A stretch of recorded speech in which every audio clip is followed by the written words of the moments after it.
सोचिए, एक ऐसी दुनिया जहां इंसान और मॉन्स्टर्स सदियों तक एक दूसरे के दुश्मन रहे, लेकिन आज वही इंसान एक ऐसा डॉक्टर बन चुका है जो ड्रैगन, सेंटौर, मरमेड और हर तरह के मॉन्स्टर की जान बचाता है। लेकिन हर मरीज के इलाज के साथ उसके सामने एक नया रहस्य खुलता जाता है। आखिर कौन है यह डॉक्टर और क्यों पूरी मॉन्स्टर दुनिया उसी पर भरोसा करती है? आज हम जानेंगे इस बेहद अनोखे एनीमे की पूरी कहानी। गाइस, जैसा कि आप जानते हो कि मेरी कोई भी वीडियो वायरल नहीं हो रही है और इस बार मैंने इस हुक को यूज इसीलिए किया क्योंकि मुझे चैट जीपीटी ने ऐसा करने को कहा ताकि वीडियो वायरल हो सके। तो प्लीज गाइस, इस वीडियो को लाइक, सब्सक्राइब और एक कमेंट जरूर करना ताकि वीडियो वायरल हो सके। तो बिना किसी देरी के चलिए करते हैं वीडियो को स्टार्ट। सैकड़ों साल पहले इंसानों और मॉन्स्टर्स के बीच एक भयानक युद्ध हुआ था।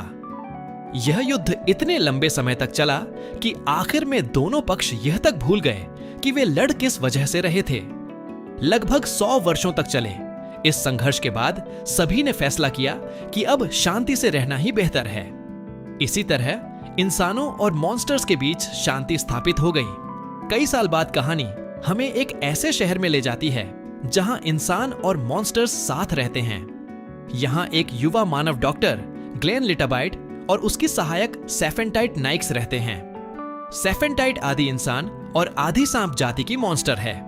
दोनों मिलकर एक क्लिनिक चलाते हैं और अलग अलग प्रकार के मॉन्स्टर्स का इलाज करते हैं। ग्लेन अपने काम के प्रति बेहद समर्पित हैं। उनके लिए मरीज की सेहत सबसे महत्वपूर्ण है।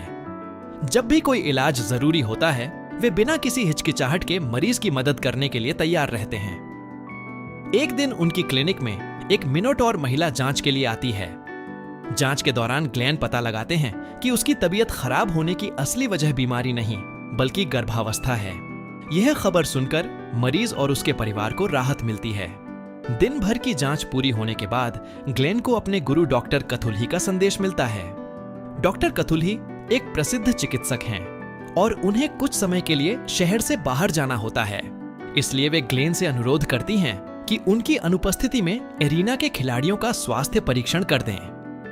ग्लेन यह जिम्मेदारी स्वीकार कर लेते हैं, लेकिन सेफेंटाइट इस बात से ज्यादा खुश नहीं होती।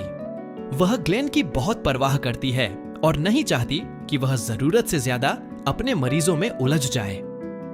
अगले दिन दोनों एरिना पहुंचते हैं। वहां कई महिला खिलाड़ी मौजूद होती हैं, जिनमें सबसे प्रसिद्ध नाम टिसालिया स्किटिया का है। टिसालिया एक सेंटौर राजकुमारी है और एक बड़े परिवहन परिवार की उत्तराधिकारी भी है। जांच के दौरान ग्लेन को टिसालिया में कोई शारीरिक समस्या दिखाई नहीं देती। वह पूरी तरह स्वस्थ लगती है, इसलिए डॉक्टर उसे जाने की अनुमति दे देते हैं और दूसरे खिलाड़ियों की जांच शुरू कर देते हैं। दिन समाप्त होने के बाद टिसालिया की सहायक के और लोर्ना ग्लेन के पास आती हैं। वे चिंतित थीं क्योंकि टिसालिया पिछले 1 महीने से लगातार मुकाबले हार रही थी, जबकि पहले वह अपनी प्रतिभा और मेहनत के लिए जानी जाती थी।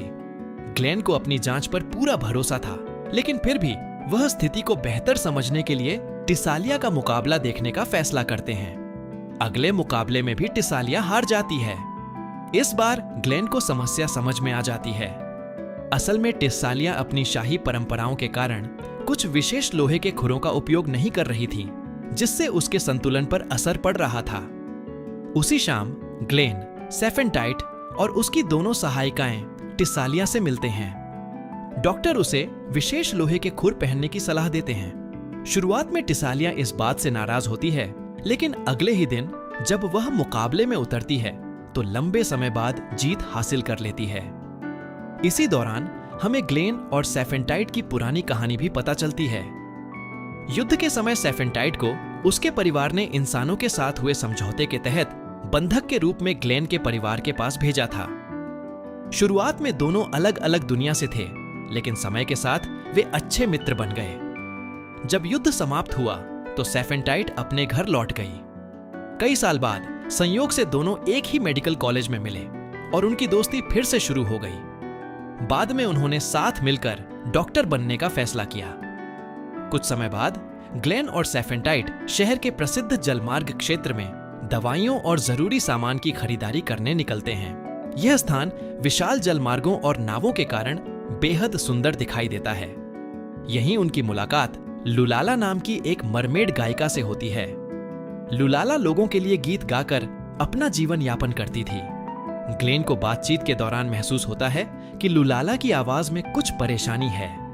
वह उसकी जांच करने का प्रस्ताव रखते हैं। जांच के बाद डॉक्टर को पता चलता है कि लुलाला की समस्या उसके गलफड़ों से जुड़ी हुई है।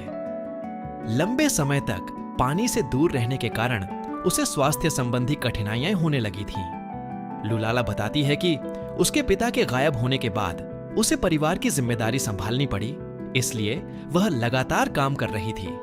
तभी एक मानव बच्चा पानी में गिर जाता है। लुलाला बिना देर किए उसकी जान बचाने के लिए नदी में कूद पड़ती है। बच्चा तो सुरक्षित बच जाता है, लेकिन लगातार थकान के कारण खुद लुलाला की तबीयत बिगड़ जाती है।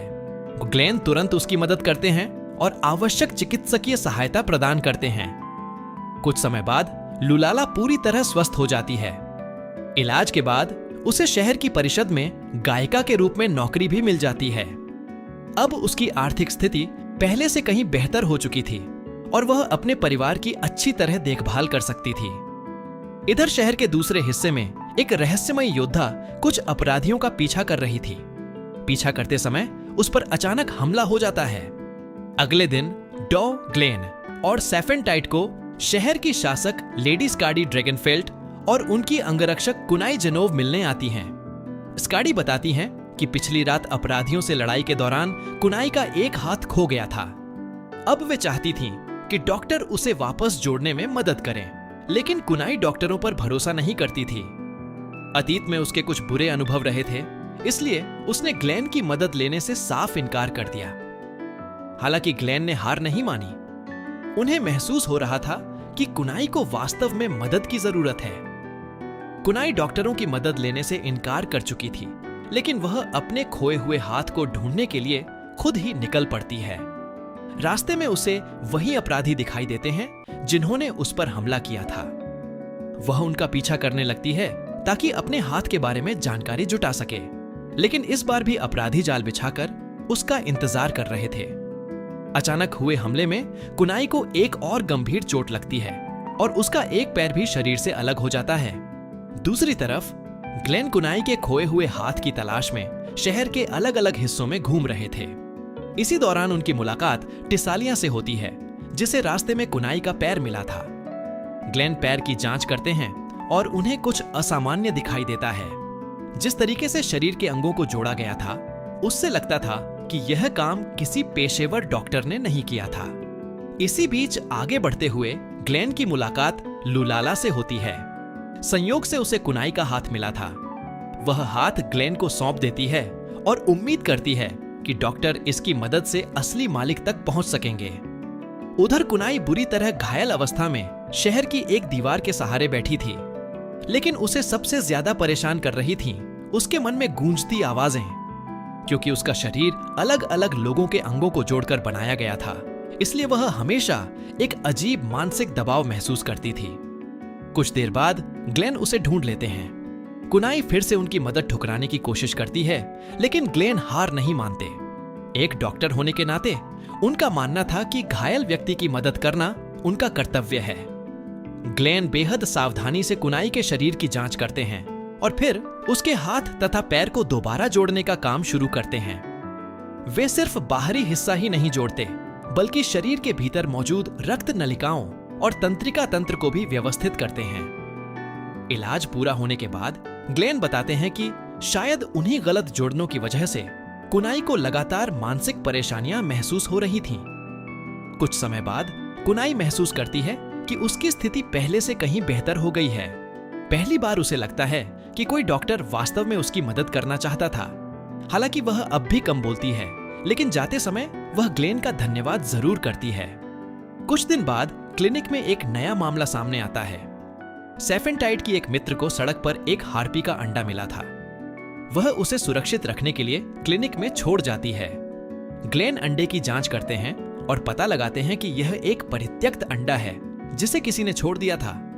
लेकिन जांच पूरी भी नहीं हो पाती कि अचानक कुछ अज्ञात लोग क्लिनिक पर हमला कर देते हैं। हमलावर सामान्य इंसान थे, इसलिए सैफेनटाइट उन्हें रोकने में सफल हो जाती है। हमले के बाद जल्द ही पता चलता है कि ये लोग एक बड़े अपराधी गिरोह से जुड़े हुए हैं। तभी कुनाई वहां पहुंचती है और पूरी सच्चाई बताती है। वह बताती है कि यह गिरोह हार्पी जाति के लोगों का अपहरण करता है और उनके अंडों की तस्करी करता है। इस गैर कानूनी व्यापार से वे भारी पैसा कमाते थे। ग्लेन और सेफेनटाइट तुरंत शहर परिषद से मदद मांगना चाहते हैं, लेकिन उस समय लगभग सभी अधिकारी इसी गिरोह के खिलाफ कार्रवाई में व्यस्त थे। इसलिए अंततः उन्हें भी इस मिशन में शामिल होना पड़ता है। मिशन के दौरान स्काडी, कुनाई और लुलाला भी उनके साथ जुड़ जाती हैं। लुलाला को परिषद में नौकरी मिलने के बाद यह उसका पहला आधिकारिक मिशन था। सभी लोग नावों के जरिए जल मार्गों से आगे बढ़ते हैं। रास्ते में अपराधियों के तीरंदाज उन पर हमला कर देते हैं, लेकिन सौभाग्य से उसी समय टिसालिया भी वहां पहुंच जाती है। वह अपनी ताकत और युद्ध कौशल से दुश्मनों का मुकाबला करती है और बाकी लोगों को आगे बढ़ने का मौका देती है। जब टिसालिया और कुनाई बाहर के हमलावरों को रोक रही होती हैं, तब ग्लेन, सेफेनटाइट और स्काडी अपराधियों के ठिकाने के अंदर पहुंच जाते हैं। वहां उन्हें कई बंदी हार्पी मिलती हैं। सभी डरी हुई थीं, लेकिन जीवित और सुरक्षित थीं। उन्हीं में से एक हार्पी की तबीयत बहुत खराब थी। लगातार तनाव और भय की वजह से उसे गंभीर स्वास्थ्य समस्या हो गई थी और उसे तत्काल चिकित्सा सहायता की जरूरत थी। स्थिति को समझते ही ग्लेन तुरंत इलाज शुरू कर देते हैं। स्काडी और सेफेनटाइट उनकी सुरक्षा का जिम्मा संभालती है ताकि डॉक्टर बिना किसी बाधा के मरीज का इलाज कर सकें। बाहर लड़ाई लगातार जारी रहती है। सेफेनटाइट बहादुरी से मुकाबला कर रही थी, लेकिन उसी दौरान उसे बचपन की बातें याद आने लगती हैं। उसे याद आता है कि जब उसे इंसानों के पास भेजा गया था, तब उसके परिवार ने एक गुप्त जिम्मेदारी भी दी थी। अगर इंसानों और मॉन्स्टर्स के बीच समझौता टूट जाता, तो उसे ग्लेन के परिवार के खिलाफ कार्रवाई करनी पड़ती। लेकिन समय के साथ वह ग्लेन और उसके परिवार को समझने लगी थी। धीरे धीरे वह उनसे जुड़ गई और वह पुरानी जिम्मेदारी उसके लिए महत्वहीन हो गई। उसी दौरान लड़ाई में एक अपराधी सेफेनटाइट पर विष लगा हुआ चाकू फेंक देता है। चाकू लगते ही वह बेहोश होकर जमीन पर गिर जाती है। उधर ग्लेन मरीज का इलाज सफलतापूर्वक पूरा कर लेते हैं और हार्पी सुरक्षित हो जाती है। कुछ समय बाद सेफेनटाइट की आंख खुलती है। सभी लोग राहत की सांस लेते हैं, क्योंकि जहर उतना शक्तिशाली नहीं था कि उस पर स्थायी प्रभाव डाल सके। मिशन पूरी तरह सफल हो चुका था। अपराधी गिरफ्तार हो चुके थे और सभी हार्पी सुरक्षित बचा ली गई थी। लेकिन सेफेनटाइट के मन में अब भी एक बात चल रही थी। उसे लगता था कि अब समय आ गया है कि वह ग्लेन को अपने अतीत की सच्चाई बता दे। वह कई वर्षों से एक राज अपने भीतर छुपाए हुए थी और अब उसे लग रहा था कि ग्लेन को सच्चाई बता देनी चाहिए। जब दोनों अकेले होते हैं, सेफेनटाइट हिम्मत जुटाकर ग्लेन को बताती है कि बचपन में जब उसे इंसानों के पास भेजा गया था, तब उसके परिवार ने उसे केवल एक बंधक के रूप में नहीं भेजा था। उसे एक गुप्त मिशन भी दिया गया था। यदि कभी इंसानों और मॉन्स्टर्स के बीच समझौता टूट जाता, तो उसे ग्लेन और उसके परिवार के खिलाफ कार्रवाई करनी थी। लेकिन ग्लेन का जवाब सुनकर वह पूरी तरह हैरान रह जाती है। ग्लेन शांत स्वर में बताते हैं कि उन्हें यह बात पहले से पता थी। उनके परिवार ने सेफेनटाइट के बारे में पूरी जानकारी इकट्ठा की थी। सेफेनटाइट अवाक रह जाती है। वह पूछती है कि जब सब कुछ पता था, तब भी उन्होंने उससे दोस्ती क्यों की। ग्लेन मुस्कुराकर जवाब देते हैं कि उन्होंने हमेशा उसके इरादों से ज्यादा उसके व्यक्तित्व को महत्व दिया। उनके लिए सेफेनटाइट कभी दुश्मन नहीं थी, बल्कि एक अच्छी मित्र थी। यह सुनकर सेफेनटाइट बेहद भावुक हो जाती है। उसे एहसास होता है कि इतने वर्षों में ग्लेन ने हमेशा उस पर भरोसा किया था। यही विश्वास उनकी दोस्ती की सबसे बड़ी ताकत बन चुका था। कुछ समय बाद डॉक्टर कथुली एक बार फिर अपने दोनों शिष्यों को नया काम सौंपती हैं। इस बार उन्हें पहाड़ों के बीच बसे एक हार्पी गांव में जाना था। वहां के निवासियों को चिकित्सकीय सहायता की आवश्यकता थी। यात्रा के लिए टिसालिया स्वयं आगे आती है। वह अपने विशेष रथ के माध्यम से पूरी टीम को पहाड़ों के रास्ते गांव तक पहुंचाने की जिम्मेदारी लेती है। साथ में उसकी दोनों सहायिकाएं के और लोरना भी थीं।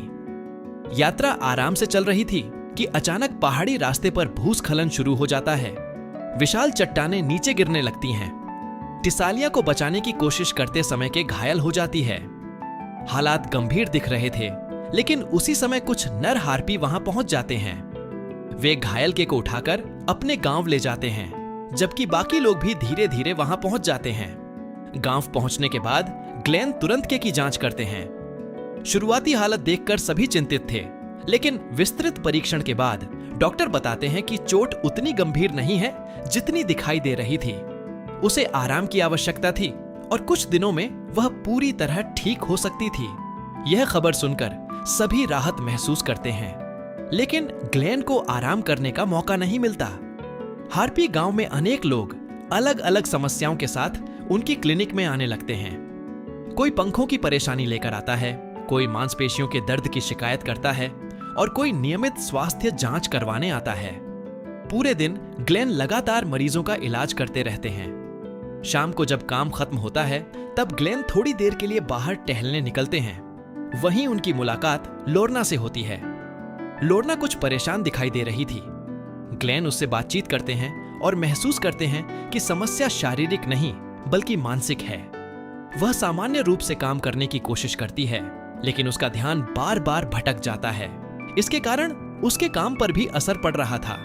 हाल ही में उसने टिसालिया के एक महत्वपूर्ण व्यावसायिक समझौते को भी लगभग खराब कर दिया था। टिसालिया अपनी विश्वसनीय सहायक को लेकर चिंतित हो जाती है और ग्लेन से उसकी मदद करने का अनुरोध करती है। ग्लेन काफी सोच विचार करते हैं, लेकिन उन्हें कोई स्पष्ट शारीरिक कारण नहीं मिलता। इसलिए वे सेफेंटाइट से सलाह लेते हैं।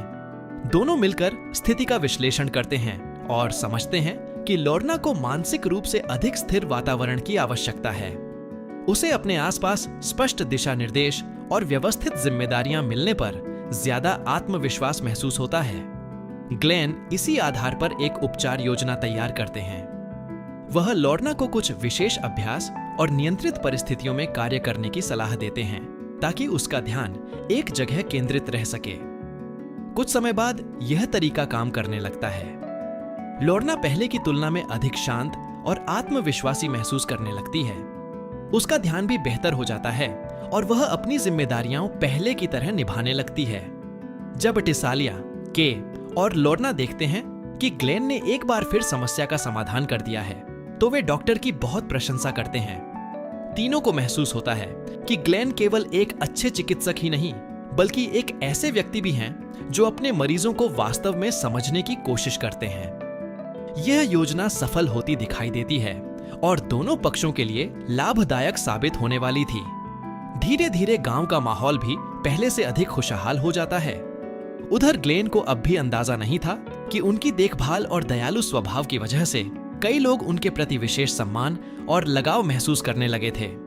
लेकिन डॉक्टर का पूरा ध्यान अभी भी केवल अपने मरीजों की सेहत पर था और इसी तरह उनकी नई चिकित्सा यात्राओं का सिलसिला आगे भी जारी रहने वाला था। Thanks for watching part 1 guys. अगर इस वीडियो पर 100 लाइक्स आते हैं तो मैं पार्ट 2 भी लेकर आऊंगा, तो इसे लाइक करना और चैनल को सब्सक्राइब करना बिल्कुल मत भूलिएगा। और हाँ, नीचे कमेंट करके जरूर बताइए कि आपको कहानी का कौन सा हिस्सा सबसे ज्यादा पसंद आया। मैं सबसे प्यारे और दिलचस्प कमेंट को डेफिनेटली पिन करूंगा।